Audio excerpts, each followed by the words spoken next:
Our fight to eradicate corruption, maladministration, unethical leaders, and the abuse of taxpayers' money by those in power continues. It's fresh, it's fearless, and focused. The Outer Hour, where your voice matters. Hello, how's it? Welcome to the Outer Hour. Every Wednesday, 7 p.m. is when we go live. If you're watching this post-live, join us for the fun. Every Wednesday, 7 to 8 p.m. We'll get to your hellos in the moment. See who's said how's it first. They become our chief whip in the room tonight. Well, thank you for joining me. I'm Tom London, with you for the next 60 minutes. And tonight, we've got a really great show lined up for you.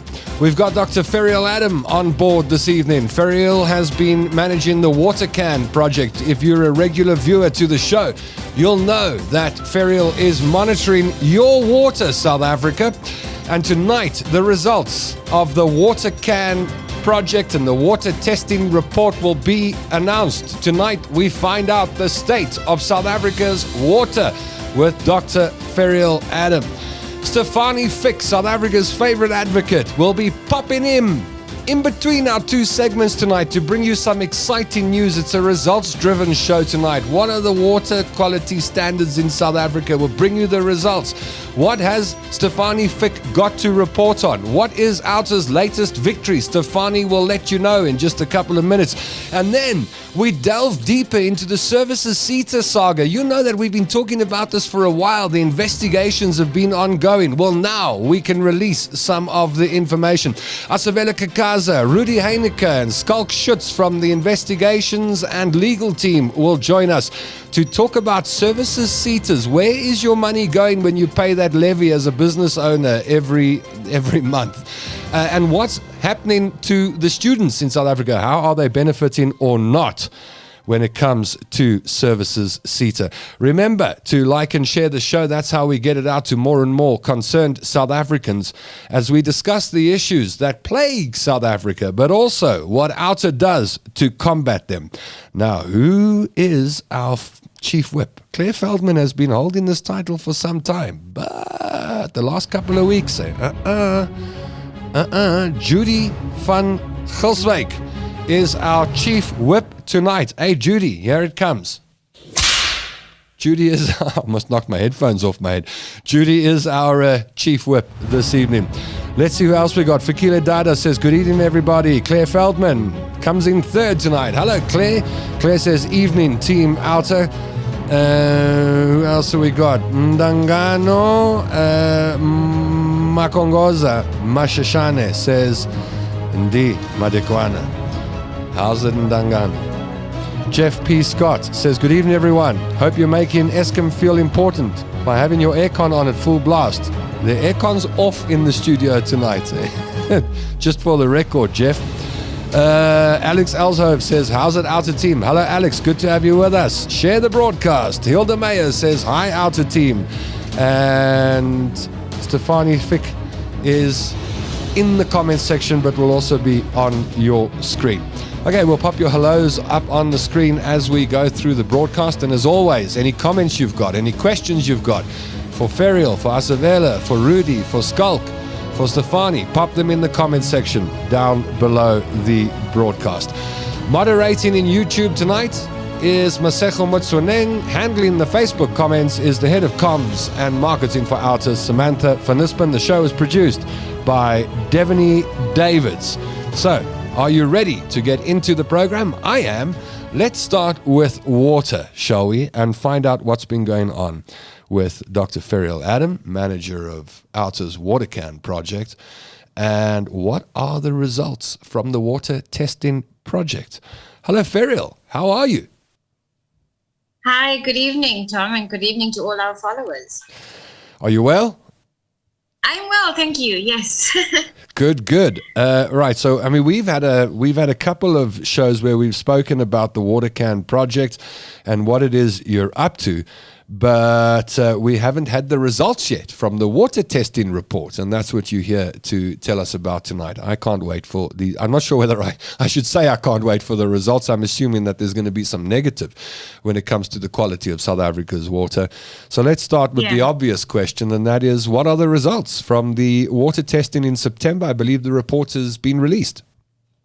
The report has been released. It's on our website, watercan.org.za. And so there's good news and there's bad news. In terms of the good news, the tap water that was tested in general had good chemical parameters. So these chemical parameters are within the South African standards of drinking water, for drinking water, and they all seemed fine. Of the many tests that were done, so we had about 37 that were done on tap water. 4 of those tests were a bit of a concern. Okay. They showed levels of coliform bacteria. Now, total coliform bacteria could be from plants, animals, as well as human waste. But for these particular ones, we think it was mostly, I would say, from plant and animals. One of the things we did is one of the samples that we took, they had a really high level of total coliform. We actually just sent a message to the municipality to say that we think that they need to issue notification to their people because it's tap water. And within an hour, they actually issued a boil water notice. Good. So some action. Some action. So either they're very good in action, and I think that we'd like to believe that that's what happened. But there are cases where we think that how they reacted quite quick. So did they already know about it? So those are the kinds of things that we think WaterCan will be important to bringing up to the fore. So that's on the tap water. Were there any areas that stood out in terms of water quality? Some areas that had great water quality and some that didn't? So in terms of the tap water, they were mostly in urban areas and a range of places. So Free State, Gauteng, Western Cape, Eastern Cape, KZN, Limpopo.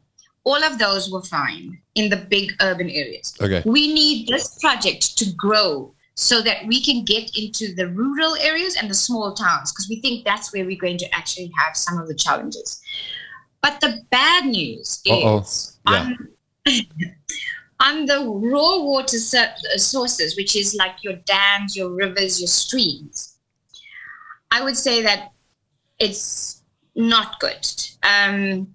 Specifically on E. coli levels and your total coliform levels. So we had 76% of our tests positive for either E. coli, coliform, or both.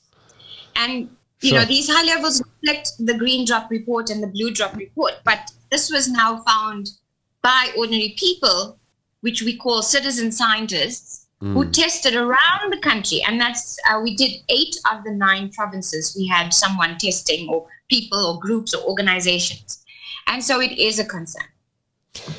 Right. Well, the good news is that when we open our taps and drink a glass of water from them, that we're more than likely in good hands. But where I see you nodded and shook your head at the same time. Yeah. You see, because the thing is, we need to keep monitoring, and that's why we need more people to get involved to test. Yeah. Because if you look at what's happening with load shedding, and the inability of to pump water to the reservoirs, so what you're having is very low levels within reservoirs, which could then result in bacteria forming or growing. So we need to constantly test, given our challenges all over, like in terms of electricity as well. So everything is linked, Tom. And then going back to the water in our rivers, etc. What did you call that water? I've got to learn all these terms. Well, it's just raw water. Raw water. So water sources, and that's your dams, your rivers, your streams, your reservoirs. Yeah. And that wasn't encouraging at all. How did you feel when you looked at those percentages and examined that report and saw the state of our raw water in South Africa? Well, I was, the chemical parameters were in place and they all looked fine. And I wasn't really surprised because of everything else we've seen, but I am very worried. because we need action, we need immediate action, or we need like urgent action if we're going to turn this around before it gets worse. So I do have sleepless nights sometimes about what are the solutions? How do we find, how do we build on water cans so that we can actually clean some of the water that we have? Not us, but force government to do it. Sure. Outer's asking the question tonight, are you concerned about the quality of your water? Have you got any comments to make? Have you got any observations you'd like to put in the comment section? We'll put them up on screen. So, you use the words turn the situation around, turn it around. And that's what we need to do with so many parts of broken South Africa. Are we able, this is, if you speak about Eskom, I mean, there's a big question mark about whether you can actually turn that organization around, or will SAA actually fly again and be a functional airline?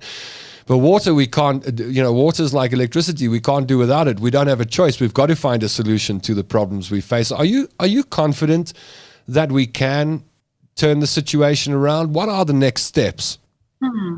Look, I think that if we, and we are going to build this network of citizen scientists on the ground. Yeah. We're going to build, and we're calling it activist citizen science. Okay. So we're not just asking people to test their water and leave it there. We're then working on steps that can be followed to actually then get some kind of change, or together work with municipalities to get some change. So, for example, we had about, in the report, we talked about 6 cases where the results, the E. coli and coliform, were quite high. And immediately, either if it was an organization, people, they issued a statement about, the canoeing clubs, etc. For example, also tested, said people should not be swimming in those water. It's harmful for recreation. Well, that's what I wanted to ask you, Ferriola. What does that mean if the E. coli counts, etc., are high? What does that mean for the average South African? So E. coli bacteria, right, the total coliform bacteria is the umbrella of all of the bacteria that you'd find. Okay. And E. coli bacteria form is part of that. But the thing that's different is that E. coli bacteria is specifically from human gut. So it's from our waste, our solid waste, our poo. That is where it's from. Yeah, if you didn't know what solid waste was. And if you ingest that, you basically could get quite sick. Yeah. I saw some frightening statistics, actually, that globally, about 800,000 people will die from drinking polluted water because of feces. Sure. Would you swim in our rivers, personally? Would you jump into the Vaal River for a swim? No, not the Vaal, not the Hartbeespoort. I won't. It's that bad. And I won't be swimming Durban beachfront, no. Really? Durban beachfront too? And Milnerton Lagoon, I think you could throw in there. Eh? Yes. So there's a lot of places, and there's a lot of places that were surprising. When we launched our water testing days and week, we went as Outer, as Watercan. The team.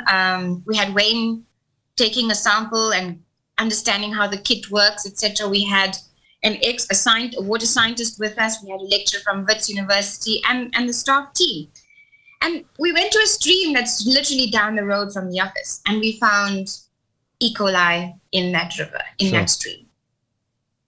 So and so it's quite concerning. I think that it can be turned around. It's not at we at that point where if we don't have action for the next 5 years, yes, we're going to be in dire straits, and then everyone's going to be using bottled water. And I experienced that. Mexico had that many years ago, where nobody drinks the water from the tap in Mexico. The same in the UK. People don't drink the water from the tap. They buy bottled water all the time. They rely on it. And we need to make sure that we don't get to that society. Yeah. Because there's a lot of people that can't afford water, and they would actually have to limit themselves on what they drink. Well, traditionally, South Africa's always had decent quality tap water and water. And I guess the challenge is to, as you say, turn this around and maintain that status.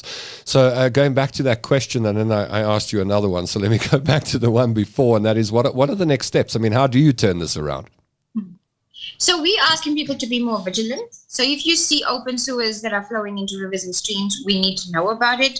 We need you to let the municipality know about it, take photographs about it. And if they're not doing anything, we all on some community chat or another, these things need to be highlighted on those chats and also brought to social media and media.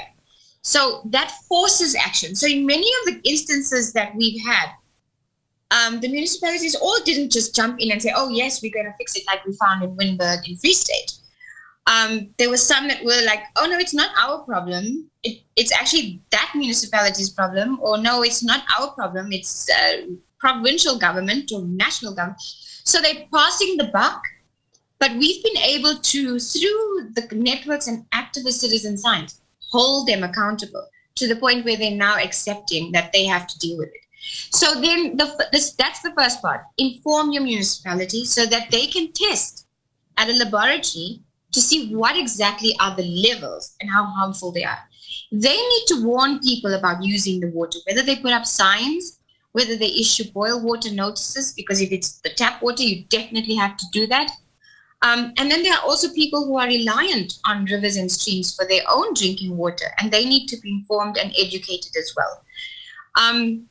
The other thing we're saying that has to be done is, if municipalities do not act, we need to organize on the ground and create awareness in media. So that's the kind of things we're saying needs to be done. Pressure. And these nothing like a little bit of pressure to change things. Huh? Oh, excuse me. Bless you. That's the first time I've ever been able to bless anyone on the show. You've just been blessed. There you go. And that's exactly it, is that it's about continuously putting pressure on local government, on national government to make a difference and to say that we are watching, so that we know now that the water is polluted, but we need to have action. So it's only through that, and it takes a bit of, you're not going to clean the water tomorrow.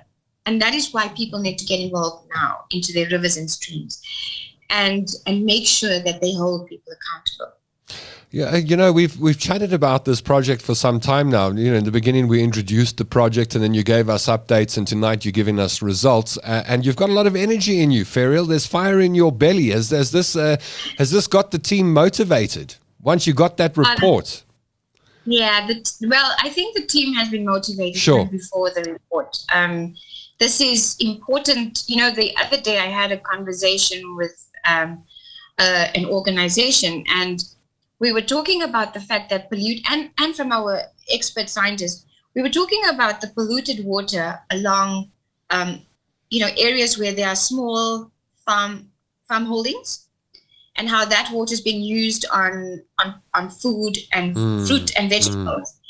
And it's not, the bacteria that we have, E. coli, then because it's from humans, there's possibly high levels of hepatitis as well. I'm not saying that there is, but it needs to be tested. That is what we want from our municipalities, is to test that, and also for us to then monitor the water that's being used for small-scale farmers and even large-scale farmers. They have to test their food regularly to see that it's healthy enough to be sold. So it's not just about the water, it's about the food as well. If you've just joined us, welcome to the Outer Hour. We're chatting with Dr. Ferial Adam, the water can manager, and we are talking about the results from the water testing report with Dr. Adam. If you've got any questions or comments, pop them in the comment section. We'll get to them in just a minute. But let me ask you, Ferial, water shedding. I mean, these were words we didn't really hear. I think Cape Town knows what water shedding is when they edged closer to day zero. But for the rest of the country, water shedding was just words. And now all of a sudden you're hearing more and more people and seeing more and more posts on social media saying, hey, my area's been down for 2 days, there's water shedding. What's the story with water shedding? What's really going on? Right. So if we look at, you mentioned Cape Town, and then there's also Quebec, where they nearing something called day zero, where their dams, Cape Town's dams were literally empty, and the same in the Eastern Cape. So that was causing day zero and causing the shortages in those areas. But in Johannesburg, what is happening in terms of I would say the water cuts, and is for me, it's completely about poor planning and mismanagement at a municipal level. So, for example, our Vaal Dam is about 94% full. We have water. The problem is that with power cuts and power shed or whatever, load shedding, many of our water treatment plants and reservoirs do not have backup power. So they can't pump water to the reservoirs. That is why we're having water cuts and water shedding in Johannesburg specifically. So it's not because there's a shortage of water. It's because, let's be honest, load shedding didn't start yesterday. Yeah. The first bouts of load shedding happened, I think, 2008. 2008, yeah. We're 14 years into this. Yeah. So how is it that you have not got backup plans in place? Well, let me get to the first. Let me get to the first question from our viewers, and that comes from Vutzako, who asks: are studies being done to see if these treatment plants are being run efficiently? Do we have any idea on the efficiency of these plants? So there's something called, for both the wastewater treatment plants and the water treatment plants, which is your drinking water, there's something called the green drop and blue drop reports. These are audits done on each of the treatment plants, wastewater treatment plants and the water treatment plants. The challenge, though, Tom, is that it's by volunteering. So the municipality is not obliged to respond to your queries. It's a volunteer kind of response. And we do know that some of the inspectors that are working on green drop and blue drop reports are really good. They know their stuff. So that report, by the way, is supposed to come out every year, both reports, but they were stopped in 2008, 2013, around about there, because the minister at the time, Okanyane, thought that they were too bad to release to the public, so she stopped it. Wow. So for about 10 years, we did not have an assessment of our treatment plants and our water quality, our drinking water treatment facilities. And you can see the downward spiral that this has caused. If you look at the results from 2013 and compare it with now, everything has dropped. It's decreased, and our state of our facilities is very concerning. Thanks for that question. But I guess if we don't monitor the situation, we don't know what's happening, and that's when the problems start. Eleanor Grace. Exactly. Eleanor Grace says the entire water system in Mfuleni. I'm going to read out some of the comments, and you can comment as we go along. Eleanor Grace says the entire water system in Mfuleni municipality and the Vaal River in particular has completely collapsed. The pollution is past extreme. Carl Edwards says contaminated water lasts for a very long time. Carl also says, and the poor have it even worse. Is that true? Is it the poor who are suffering the most in all of this?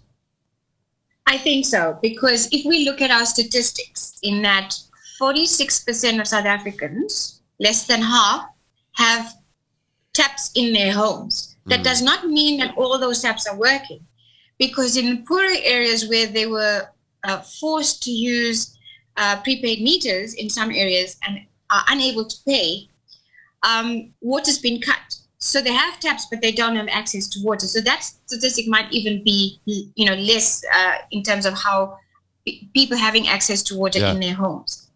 So then most of the people then are reliant on either communal taps, and then there's, statistics that broken down. And I think the statistics for people dependent on our streams, rivers, dams is 9%, where they go to open source water to get water that they use in their homes.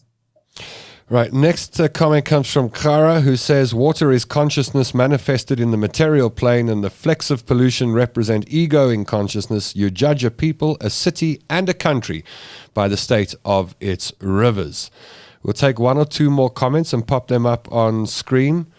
Well, here's an interesting one. Vut says, we poop 140 kilograms per person per year, I believe. Some a bit more, some a bit less. Okay. Let's see. Scott MacDonald says the UK's water is clean enough to drink from the tap. And who else we got? We got Leon Moore says water out the tap seems fine on the East Rand. Only my body will tell. I think the rivers, especially KZN, has the biggest problem. Are things bad in KZN? Listen, it's not just the KZN issue with regards to our rivers. It's across the country. There's no. I wish I could share an image with you to show you how bad it is across the country, that the effluent, and I mean, when I say effluent, I mean from industry and from wastewater treatment plants, are seeping into our rivers. You just get this big map of red dots. It's not just KZN. What happened in KZN with the rain bomb is that it exacerbated the situation because they had not manage their infrastructure well enough. And that's something that we as all other towns need to be aware of. That is an example of what can happen everywhere. So yes, it's bad. It was bad even before that, by the way, because there's this whole thing. If you know about doozy guts, the canoe race. Yeah. People are warned that if you do the race, you can get doozy guts. Well, I won't be doing the race anytime soon. Peter Myberg says, we have a movement in Centurion Henops revival trying to revive the Henops River, but it's almost impossible because upstream it flows through places like Alex and Tembisa. It's getting seriously polluted. We need to educate people living next to the rivers. Is it as simple as education? I've spent time on the east bank of Alexandra Township and I'm very familiar with that area. And when you walk through the shacks, the informal homes in those settlements on the East Bank, there's no sewage facilities. There are no flushing toilets. There are no sewers. There are no drains. And so I want to know whether it's education or whether it's more than education that's necessary. Look, it's more than that, because firstly, it's not the pollution in Henops is not just coming from poor communities. If you look at the waste that you're picking up, and I've been there and I've picked up stuff, it's coming from your more affluent areas, and it's also coming from industry. Yeah. So they have tons and tons of polystyrene that comes from the construction industry that dumps it into the river. We know that there's some company that dumps every now and again, that poor river turns green and then red and then white, and we have no idea where that's coming from. So yes, I think the issues with poor areas is the lack of service delivery. And it's a societal issue and it's a systemic issue. So we can't say that. So let me give you an example, Tom. I worked on a project in KZN, and people found high levels of E. coli in the river. So they were like, where's this coming from? It must be from a manhole or a sewer, whatever. It turned out that people were throwing baby nappies into the river. And that's where the high levels of E. coli were coming from. So there goes community activists, go and talk to people and say, look, don't throw your waste into the river. This is what's happening. It's harmful, blah, blah, blah. So people say, okay, fine. They will collect their waste in the dustbins and they will take it, and then government must pick it up. But then government's not picking up the dirt. Now you think about having 4 dustbin packets outside your small little holding, your house, generally little rondavel or shack, whatever it is, and the stench from that. So people then stop doing that. Eventually you're tempted to throw it into the river. Yeah. Exactly, because you want to live in at least a little bit of your home must be something that you look forward to going home, and it's not a rubbish dump. So there are serious concerns about service delivery as well, and that is something we need to realize. All South Africans, it's not about a class issue, and I think it's unfair to point that picture because I have seen people driving fast cars and tossing their rubbish out the window. Yeah. And it irritates me. But also, if we look at the Henops revival issue, the challenge there is not so much. I mean, people will be able to have lifelong jobs taking the rubbish out of handouts, because we need to go to source. And I was at a presentation, and this woman was doing it on plastics. In fact, she works for a Dr. River, and she was saying that we need to go to the source. We need to tackle the soda bottle companies, the plastic companies for all the packaging, the retailers that put something within polystyrene, then plastic, and then plastic again. That is the problem. We need to challenge and governments and municipalities. Hey, the East Bank of Alex has been there for decades now. Exactly. But I think corporates and companies have power to change. So if you say to fast food chains, please do not serve people in polystyrene anymore. This day and age, we're still serving polystyrene. And it's not only a bad pollutant, it's also harmful. If you put hot food in polystyrene, it releases dioxins, which is poisonous and cancer-causing. Sure, I'm glad you told me that. So refuse polystyrene when you go to get your takeaways. Yeah. And that's the kind of thing that we need to build our voices as citizen activists. Well, that's what we can do, isn't it? As average South Africans, we can stop using the plastic packets at the supermarket so much and carry our canvas bags around. Just simple changes we can make at home. You know, one of the saddest sights I ever saw was working in the East Bank of Alex, and there was a kid crawling between the shacks, and there was sewage flowing between the shacks, and this kid was caked in it. And I guess when your child has nowhere to play except raw sewage, worrying about the environment and somebody's problem downstream is not actually your priority. It should be government and municipalities' priority to make sure that this doesn't happen in the first place. We've had a long time to deal with it. Ferial, we're out of time, but I can't wait for the next interview and the next chat, the next round of results. I see that our viewers are very passionate about this story. Water quality hits the right nerve, and we can't wait for you to progress in this water can project. And thank you for joining us tonight. Where can people find out more? What's the website address? So it's watercan.org.za. Lekker. Thank you, Ferial. And stay with us if you want to say goodbye at the end of the program, or if not, we'll say goodbye to you now. But thanks for your time. Dr. Ferial Adam is the water can manager at Outer. Now, I did tell you there was a big announcement coming from, I never know when Stefanie Fix says that she's going to make an announcement. And tonight, no one told me what it was. Stefanie's going to make an announcement. So cue the music. I don't know whether to put ominous music on or everybody's favorite advocate, Stefanie Fick. Welcome back to the Outer Hour. How's it, Tom? Hello. I must say, it's good news. Is it good news? It is good news. Well, don't keep us in suspenders. What's going on? Big round of applause. I think I can say, it's a big round of applause, not only to, Altarians that worked hard on this project, but to everybody out there, because it is a win for accountability. Okay, which project? Come on, tell us. In short, 4 years ago, we laid a complaint at the Public Protector against companies in SASA. It was 2 companies, and it's the normal complaint is that tenders were given to these 2 companies, and we did not get value for money. And the Public Protector on the 30th of September this year said that our complaint was substantiated, and she made certain recommendations. So although you can say, it's 4 years, took them 4 years, rather late than never. Look, we're learning that these things take time. We get in that. 4 years is a bit too long. I mean, when we heard the news, is that, is it a question of we have gotten so used to things taking so long that we are happy that at least it happened. But on the other hand, although this complaint was laid in 2018, in 2017 already, we sent letters saying to SASA, to Treasury, there's something wrong with this tender. And, a few million, 200 and I think it's 78 million rand later, the contract was ended in 2019. And now the Public Protector has said, you know what? The CEO of SASA must do certain things. The 11 employees that is involved should be held to account, and this matter should be taken to the Hawks. So it's good news. It is absolutely good news, for those naysayers that say, nothing is happening.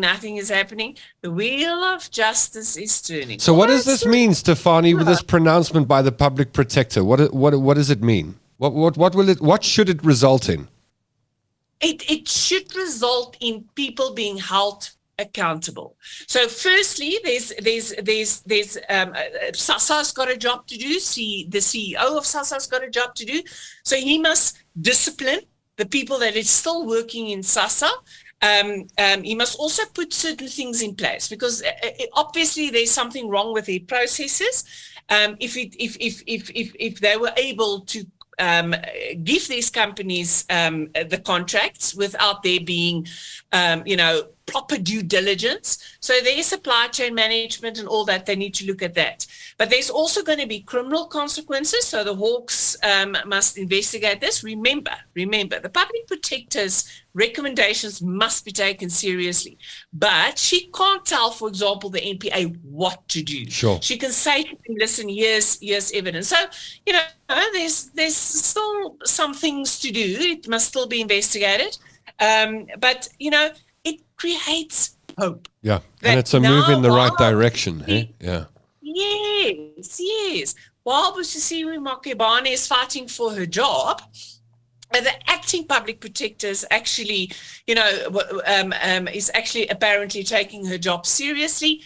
And yes, they don't do all the reports, but I think you create a certain energy in an office. And apparently, her being there, the investigators were able to do their job, and yes, here we are. There's certain recommendations, and it's not the end of the road. I think what we are learning is that SASSA, who is the state agency responsible for social grants, a very important agency, I would say. Yeah. That we still see these types of things, and we still got our job cut out for us. But that's why we're there. That's why we are supported by outer supporters that puts us in a position to do this. That's great. So a victory for outer supporters and the outer team, and I know that you won't let this go. Yeah.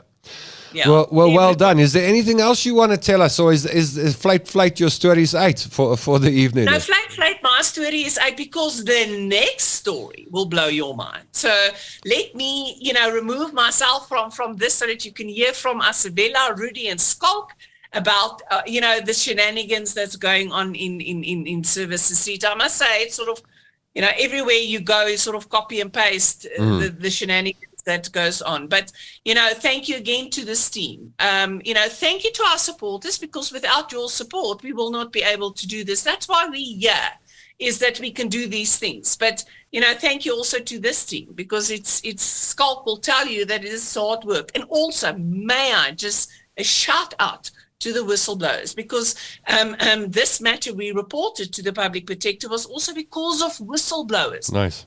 Good. They trusted us with information and placed us in a position to go and lay this complaint. And the same with the Services Seta, just people that's not losing the battle. I refuse. We are not losing the battle. No. And here are some good news to show you we are not losing the battle. Well, Advocate Stefanie Fick, thank you for your time again tonight. We'll catch up with you on another outer hour soon. Thank you. Cheers, everyone. Have a good evening. Bye. Take care, Stefanie. Right, some quick news before we get to our next topic, and that is that Outer is hosting a business breakfast on the 2nd of November. If you're wondering why I'm dressed so nicely tonight, I was at a business convention today. I emceed a business function, so business is in the air. The interesting thing about the business convention I was at today, and I get the feeling that if you talk to businesses around South Africa, although we've got challenges in this country, opportunity is everywhere. It was really nice to sit in a room with a couple of hundred people today and see that there is some optimism around the future of this country and opportunity for business people. Let's do business ethically, shall we? The business breakfast will be held on the 2nd of November at the Tryst in Woodmead. It is a business that is aimed at getting business and civil society to work together to fix South Africa. Outer's very own CEO, Wayne Divenage, will be on the panel. It will be moderated by Kaya Sitole Busisiwe Mavuso from BLSA. The CEO of BLSA will take part, as well as Lukona Nguni from the Rivonia Circle. It's a breakfast not to be missed. If you'd like to take part in this breakfast and be part of it, be there on the day, the 2nd of November, go to Outer's Facebook page and look for the post with all the details on how you can be part of it. Now, I think it's been about 2 years, we've been talking about Services Seta. About 2 years ago or so, perhaps a little more, we started reporting on the goings-on at Services Setas and the bad smell in the air. Well, Outer has been investigating Services Setas. We've been bringing you updates. But now there's more news. And to tell us more about Services Setas and what Outer has uncovered, we welcome Asavela Kakaza. I hope she's with us. She is, yes. So let's start with Asavela Kakaza. We'll also speak to Rudy Heineke, who is Outer State Capture Portfolio Manager. We'll talk about the investigator at Outer, with the investigator, Skalk Schutz. He'll bring us some details. And Asavela Kakaza is a legal project manager. She's the lawyer in the group. Let's start with the Services Seta journey. In case you haven't watched the program before, you want to refresh your memory. Asavela, welcome to the show once again. And just bring us up to speed about the Services Seta journey. Where did it begin? Take us through it. Right. Thank you so much, Tom, and good evening to the viewers at home. I think I'll let Skalk tell us the journey because he's been at this since day one. But what I will say at this stage, Tom, is that I want to echo Stefani's sentiments that although the wheels of justice turn slowly, but when they do turn, they grind exceedingly fine. So I think I'll let Skalk. All right, well, let's ask Skalk. Outer investigator Skalk Schutz. Skalk, where did this journey begin for you guys? Good evening, Tom, and good evening to all our viewers. How are you doing? Yeah, lack yourself. Well, it all started in the first quarter of 2018 when Outer received multiple whistleblower reports highlighting the same concerns across Services Seta. The reported concerns were received from various individuals, which included internal employees within Services Seta, training providers, skills development professionals, and learners who were enrolled in various learnership programs within Services Seta. These reported concerns varied from allegations of irregular and unlawful tenders being awarded to certain service providers, non-payment of appointed training facilitators, non-payment of learner stipends, and tenders awarded to service providers to conduct work for which the Services Seta have internal staff members employed to perform the same function.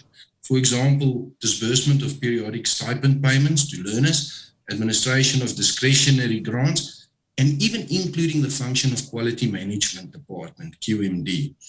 The Grace and Read tender, together with several other tenders awarded to service providers by the Seta, were identified. Services Seta declined to provide Outer with the requested information and supporting documentation after submitting a prior request, promotion of access to information, resulting in litigation for close to 3 years before the court ruled in favor of Outer's prior request for Services Seta to hand over the Grace and Read tender documentation request. Skalk, why did you decide to investigate this in the first place? Well, Tom, the Department of Higher Education, Science and Innovation plays a crucial role in the country to ensure that education and training is of the highest standard and available to the youth of South Africa. Now, if higher education fails in its mandate, South Africa will fail in its fight against unemployment, poverty, and economic growth. And also in terms of our mandate, to hold the perpetrators implicated in any acts of criminal conduct to account. Well, let's ask Rudy Heineke, and Rudy is Outer State Capture Portfolio Manager. What was uncovered? What did you find out, Rudy? Give us the details. Good evening, Tom. How's it? Good evening, colleagues and all the viewers. Tom, what we found was that this whole tender, the Grace and Reed tender, was riddled with irregularities, from the day it was advertised up until the day it was cancelled. There's actually nothing that went according to the book. And that is very, very sad. And I think Asavella will also, allude to that later on. But before we will release this report, we said to the Services Seta Exco team, let's meet. You have the right of reply, and let's discuss this. And they were querying a lot of the findings that we did, and one of the big issues for them was, for example, that the closing date of this specific tender was on the 29th of August 2017. But the records that we received through the PIA application showed us that the BEC, the Evaluation Committee, sat on the 21st of August, 8 days before the closing date. And that is absolutely highly irregular. Now, they queried that and they said that was a oversight. That was really just an oversight. And then I showed them, on all the bona fide mistakes and the oversights that they were talking about. For example, they reported back that it was advertised in the Star newspaper, but it was actually advertised in the City Press. They also reported back and say, listen, we followed each and every step of the supply management chain and all the procedures. When they did not, they actually only advertised in the Government Gazette 4 days before the closing date, when it should have been 21 days. The master service level agreement that the CEO signed, I said to Asavella, a first-year law student, can draw up a better contract than that. Wow. And putting Services Seta at risk. So, and then, when the award was made to Services Seta, they claimed a lot of payments. Just more than 170 million rand was paid to them, based on invoices that they submitted to Services Seta without any source documents, or with source documents that was, a little handwritten note or handwritten corrections on an invoice. It was actually a mess. But the real bad part about this was that two things. The one is when they complained about us getting the date for exactly wrong. I said to them, you know what? You earn your salary from payments, the taxpayer, and you are disrespecting the taxpayer, doing this kind of work, giving us this quality, overlooking, making bona fide mistakes. It is a report that should be correct, because you must evaluate a multi-million rand tender on that report. Secondly, it is sad to say that senior officials in the Services Seta signed off on all these invoices. The CFO, at one stage, the acting CEO, later on the appointed CEO, as well as a senior manager, signed off on these 170 million rand payments. When, for one example, where Grace and Reed will submit a invoice to Services Seta for renting a car, but that invoice or the source document were made out to a third company called Waldhagen Associates, for example. And Services Seta just paid. So just on travel and allowance, Services Seta paid more than 2.1 million rand on bogus invoices. So this is very unfortunate. When we had this meeting, and I think Asavella will talk more about it, but they said, listen, we will take action and so forth. But we will definitely not leave this year. So this contract was cancelled by Services Seta, and 170 million rand down the drain. What concerns you, Rudy, besides the 170 million bucks that went down the tubes on this one? What concerns you as you investigate this matter? What are you worried about? Tom, like I alluded to earlier, one thing that is really sad is that the quality of work is not up to scratch. We cannot pay a CFO a salary of almost 1.5 million rand a year doing and giving us this kind of service. And it is right through the supply chain management team that we discovered this. And then the other thing is that obviously we don't know if all the stipends that was paid over to Grace and Reeds ended up with the students. And we are busy with a new investigation, and you and I have talked about the NSFAS, and that concerns, the people there on the ground, the students that needs this the most. I'm getting it. Do they get it in time? Do they get the right amounts, et cetera, et cetera, et cetera? And that is a huge concern because those are the people that must lead the country in the future. Let's talk to Asavela again and ask her how these findings affect the public and business. Asavela? Thank you, Tom. Well, Tom, I think this is yet another reminder of just how mismanaged taxpayers' monies are in South Africa. I mean, we have legislation that regulates the procurement of government contracts, and they clearly state the procedures and the processes that are supposed to be followed.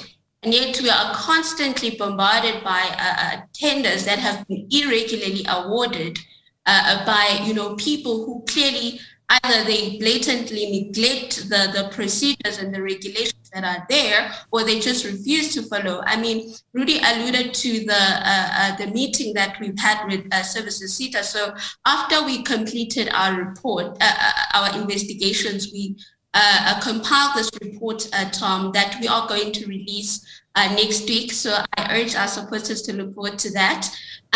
So in this report, we detail our findings. So they can read the findings there point for point. And then after we compiled this report, we had this meeting with Services Seta where we obviously are affording them the right to reply.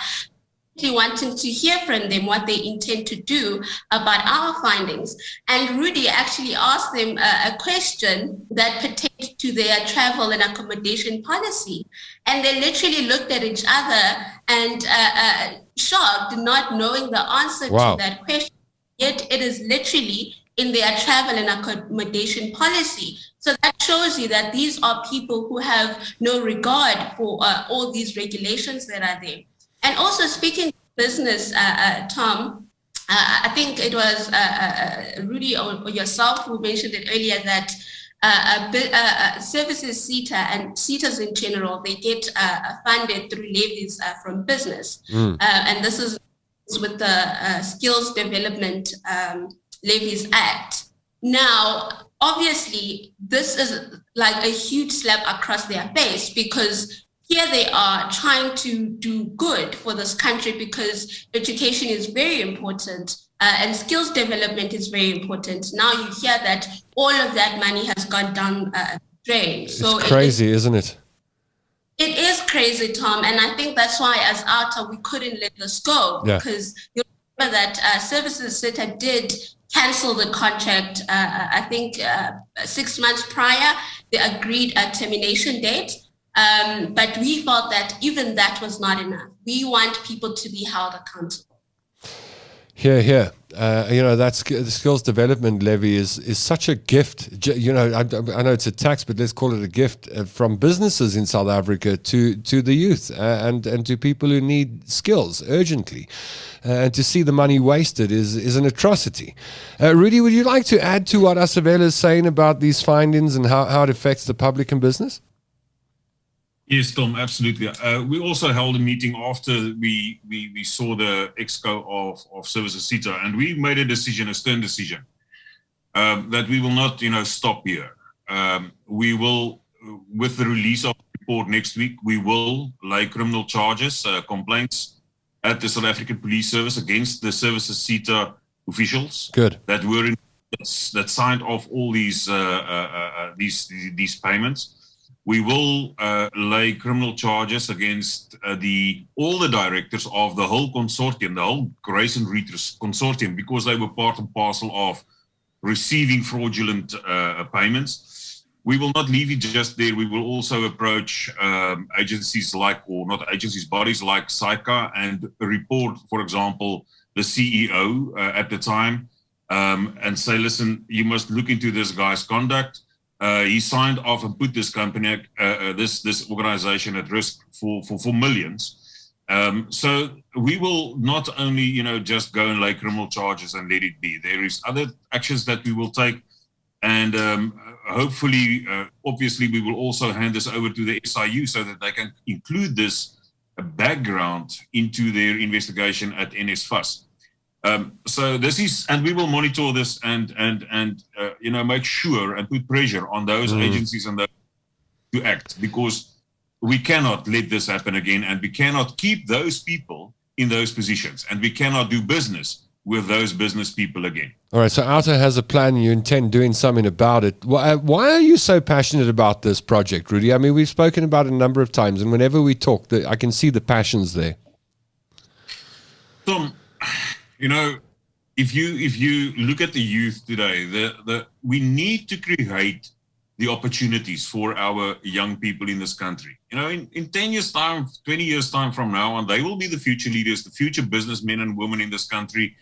And we need to show them and help them, to act with integrity, and ethical, especially if it's not in the study environment, surely, in the business environment and in their jobs going forward, employment, wherever they are employed. And we need also to create the awareness and the young people to say, listen, you know what? We have unmasked this kind of actions.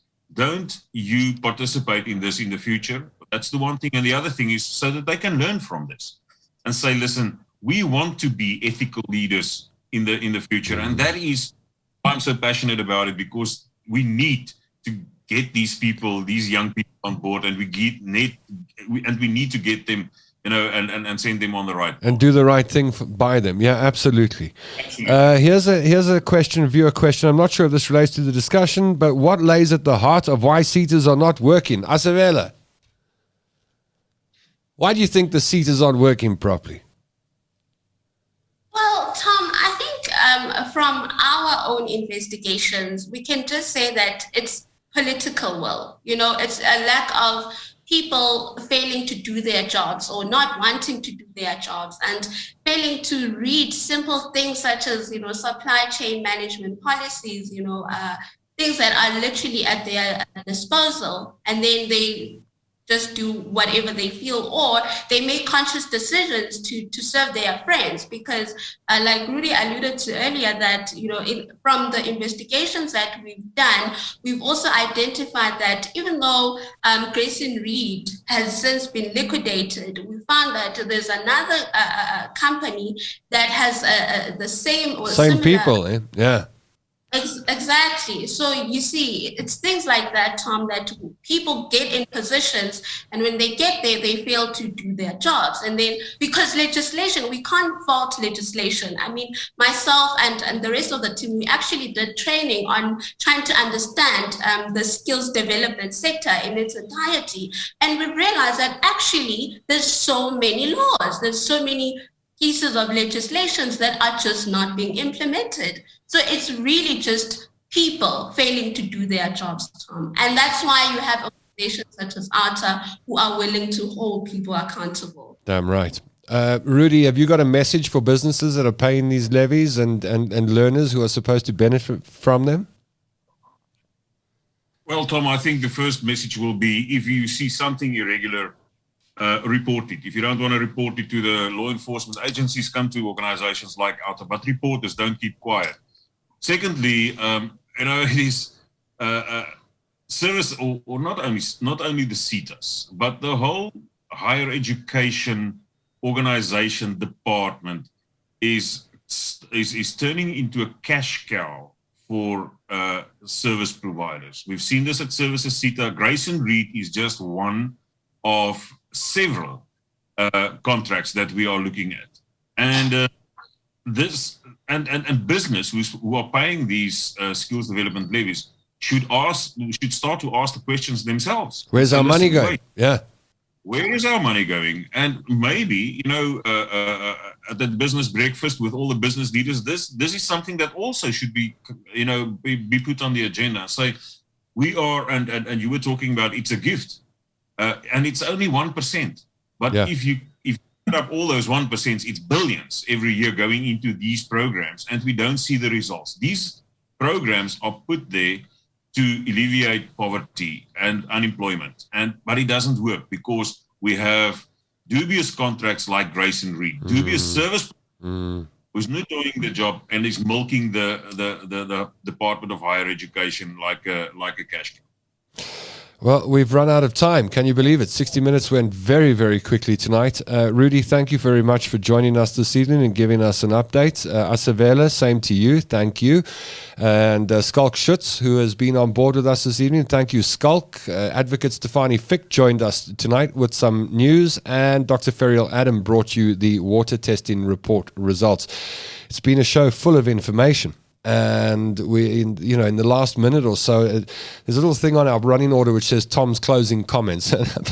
Some weeks I go, oh man, how are we going to fix this country?